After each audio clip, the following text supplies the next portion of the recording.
यह कहानी एक छोटे से गांव पटियारा की है।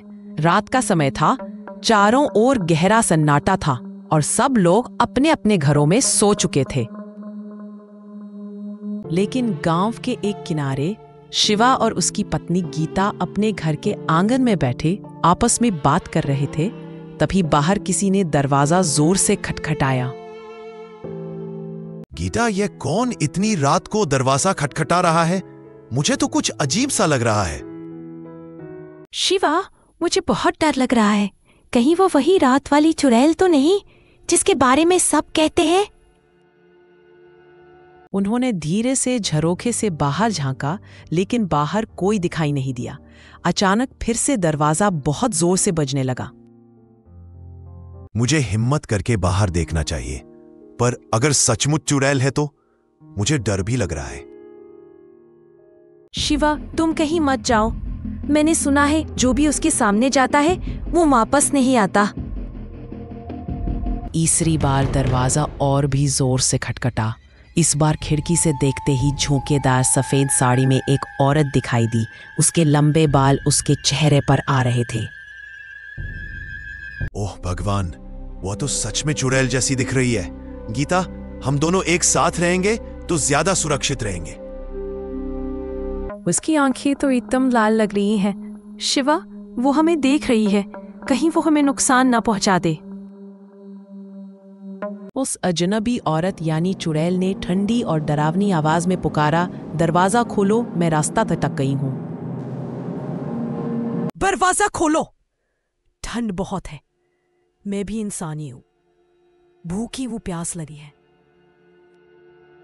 क्या करें गीता, उसकी आवाज तो बड़ी अजीब सी है, लेकिन अगर वह सच में मुसीबत में है तो? नहीं, मैंने अम्मा से सुना है चुड़ैल इंसान बनकर भी सामने आ सकती है। दरवाजा मत खोलो शिवा, प्लीज। शिवा सोचता है कि क्या सही है। तभी अचानक दरवाजे के पास तेज हवाएं चलने लगती है और घर की सारी बत्तियां अपने आप बुझ जाती हैं। ये क्या हो रहा है? बिजली चली गई, खिड़कियां भी अपने आप खुलने लगी है। मैं बहुत डर गया हूं गीता। दरवाजा खोलो वरना मैं खुद आ जाऊंगी। भगवान जी, अब क्या करें? हमें अंदर ही रहना चाहिए और हनुमान चालीसा पढ़ना चाहिए। अचानक एक भयानक चीख पूरे घर में गूंजती है और खिड़की पर हाथों के निशान उभर आते हैं, जैसे किसी ने खून से बनाए हों। गीता, किसी भी हाल में दरवाजा मत खोलना। यह जरूर कोई बाकी दुनिया से आई आत्मा है। मैं भूखी हूं, मुझे अंदर आने दो। अगर कोई नहीं खोलेगा तो? अगले ही पल शिवा का बचपन का दोस्त अर्जुन अचानक उसमें घर आकर चिल्लाता है। अरे तुम लोग ठीक तो हो ना? बाहर गांव में हड़कंप मचा है। सबको एक औरत के भूत के दिखने की खबर लगी है। अर्जुन भाई, वो बाहर है। हम बहुत डर गए हैं। देखो ना, उसके पैर उल्टे हैं। यह तो सच में अजीब है। हमें कुछ करना होगा। चलो एक साथ मिलकर हिम्मत दिखाते हैं। अभी अर्जुन को अचानक याद आता है कि उसकी झोली में पीतल की घंटी है जो उसकी दादी ने दी थी, जिसे बजाने से बुरी आत्माएं दूर भागती हैं। देखो, ये घंटी बजाते हैं। दादी कहती थी इससे कोई भी चुड़ैल या बुरी आत्मा घर के अंदर नहीं आ सकती। जैसे ही अर्जुन घंटी बजाने लगता है, बाहर दरवाजे पर जोरदार तेज चीख उठती है और चुड़ैल की आवाज गूंजती है। मेरी मेहनत बेकार कर दी। अब मैं कभी वापस नहीं आऊंगी। याद रखना, तुम सब ने मुझे बहुत नाराज कर दिया है। अचानक दरवाजे के बाहर सब कुछ शांत हो जाता है। हवा रुक जाती है, रोशनी वापस आ जाती है और बाहर कोई नहीं रहता। ये क्या था? क्या वो सचमुच चुड़ैल थी या कोई और जो हमें डराना चाहती थी? मैंने तो उसकी आंखों में बेइंतहा दुख और गुस्सा दोनों देखे। लगता था जैसे उसकी आत्मा को शांति नहीं मिली है। लेकिन तुम दोनों ने देखा, जब मैंने घंटी बजाई तब वह गायब हो गई।